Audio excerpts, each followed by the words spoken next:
was contemplating not even vlogging today because, as some of you might be able to tell, I'm a bag of shit. I am not feeling completely upbeat today. I'm feeling tired, and those prep feels are really getting to me the last couple of days. Last night, I barely slept at all, which is ironic because I've been trying to get more sleep lately, but I could not turn my mind off for the life of me. I tried going to bed early. I've been trying to prioritize my sleep, but I was up basically all night just thinking about ideas and things and projects that Kyle and I are in the middle of working on that are not yet complete, and stuff that we want to do once prep is over, once our competitions are over. So I have a lot that I want to do. If anybody has perfected the cloning making technology, I will pay you however much it costs to clone myself. That would be great. Now I know some of you may be thinking, well, stop doing so much. I can't. I don't want to. All these ideas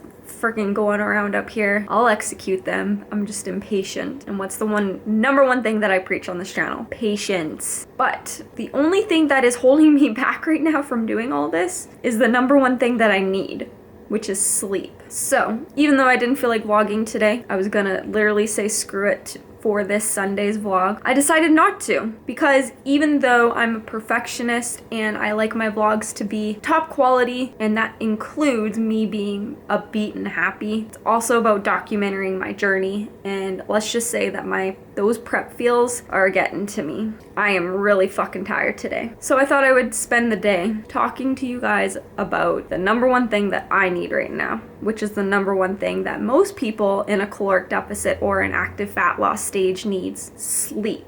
So many people who plateau or think they have plateaued think that they need to reduce their calories or up their training or do more cardio without actually fully analyzing the big picture, and that is your sleep, your cortisol levels. Stress and sleep are huge contributors when it comes to fat loss. So before I make adjustments to any of my clients, I'm like, okay, well, how have you been sleeping? How's your stress levels? If they tell me they haven't been sleeping good, I'll ask them what they do and give them some tips how to increase their quality of sleep before I make any adjustments to their calories or their training. So it's very important to actually analyze and rectify your sleep and your stress. So let's go over a couple of ways that are going to help you get better quality of sleep. All right, let's quickly discuss a couple of things that you can do to ensure that you are getting better quality sleeps. I think I discussed it already. This is how tired I am. I don't even remember if I talked about it in my last post or not, so I'm going to talk about it here just in case I didn't. But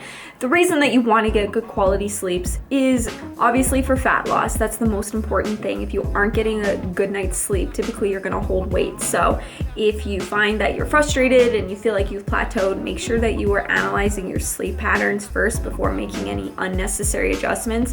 Fix those and then go from there. Another reason that you want to make sure you're getting good quality sleeps is for focus, for energy, and for training. If you aren't getting good qualities of sleep, you aren't going to ensure that you're getting an optimal training session in, and that's super important no matter if you're in a caloric surplus or a caloric deficit. Making sure that you get a good quality sleep so that you have good training sessions are very important. So some things that you can do to help increase your sleep. First thing is to make sure that the room temperature is down a couple of degrees. You actually don't want your house super warm like everybody thinks. It really disrupts your sleep patterns and can help wake you up during a REM cycle. So make sure that your temperature is turned down a couple of degrees. And if you are a person who gets a little bit colder, or if you are dieting and you're freezing all the time like me, throw on a heated blanket. Make sure you're wearing like proper pajamas and stuff like that so that you're warm, but you don't want the air to actually be higher than room temperature. So turn that down a little bit. That should help.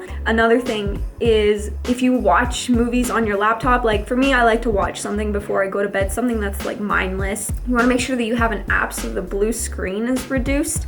Blue screens really don't help release melatonin. So it can really disrupt your sleep. So that leads me into my next thing, which is get off your phone. Yeah, there are apps to reduce the blue screens on your phone, but even if you're still scrolling through Instagram, if you're scrolling through Facebook, you're releasing dopamine and your brain is firing up. It's getting excited. Even though it seems mindless scrolling through Instagram, it's been shown that Instagram is almost as addicting as like a slot machine. So even though it seems mindless, you're still forcing your mind to think and make a decision whether you like a post, whether you don't like a post. So it may seem mindless to you, but it really isn't, and your brain is actually firing off, so that's also gonna really disrupt your sleep. 30 to 45 minutes at least. Get off social media. Some people like to read before bed. I don't. I get really, really sleepy and I'm not really listening to what I'm reading, so I don't read before bed, but you can totally read before bed. Make sure that if you are using like a Kindle or an iPad or something like that, you are downloading the apps to reduce the blue screen. If not, holy fuck, it's an actual book. Buy the actual book. So if you like to read before bed, actually try to read an actual book. Another thing that really helps now that it is starting to warm up, going for a walk before bed. The nice, cool, brisk air, it really helps release melatonin, so it's gonna really help put you in the mood to get into bed.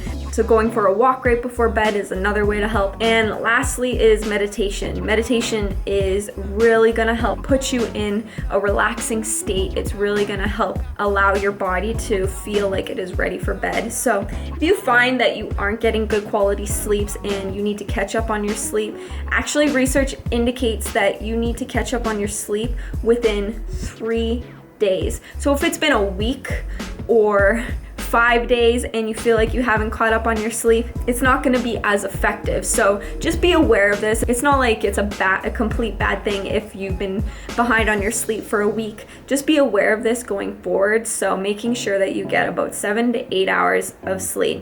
If you find that 2 nights ago you only got 6 hours of sleep and you're behind 1 hour of sleep, that means you got 1 more day to catch up on that. So to catch up on your sleep, you can do this by either increasing your sleep time at night, napping during the day, and even meditating. So if you meditate for a half an hour, that actually counts towards you catching up on your sleep for that lost hour from 2 nights ago. So incorporate some meditating if you are trying to catch up on your sleep. It'll really help and really help increase your focus, weight loss, and energy levels. So please prioritize your sleep, my friends.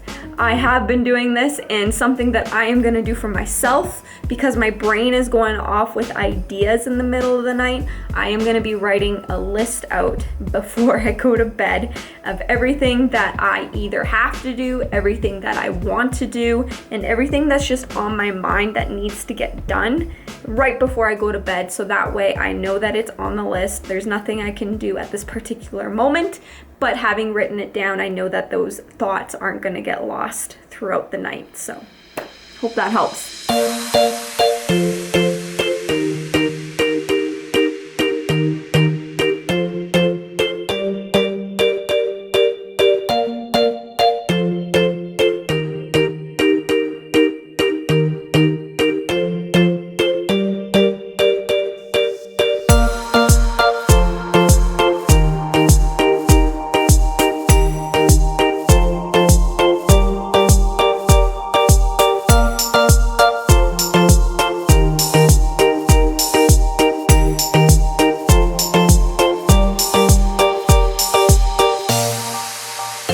Trying a new pre-workout meal today. We got a bunch of Icon meals, protein popcorn. Yeah, you heard that properly. Protein popcorn. Super excited. All of their flavors are delicious. We tried it first when we went to the Olympia, and Kyle just ordered a bunch of flavors. So my flavor of choice, bubblegum, cotton candy. Holy shit, so good. 60 grams is 3 grams of fat, 21 carbs, 10 grams of protein. So I'm gonna quickly finish eating this up and head to the gym. Feeling the energy coming back from this. Feeling it. Anyways, so you guys, I'm gonna end the vlog right here. We are heading to Kelowna bright and early tomorrow morning, so the next couple of vlogs should be pretty fun, pretty interesting. You guys will get to see beautiful K-Town. Make sure you guys like, subscribe, comment, and I'll see you guys in the next one.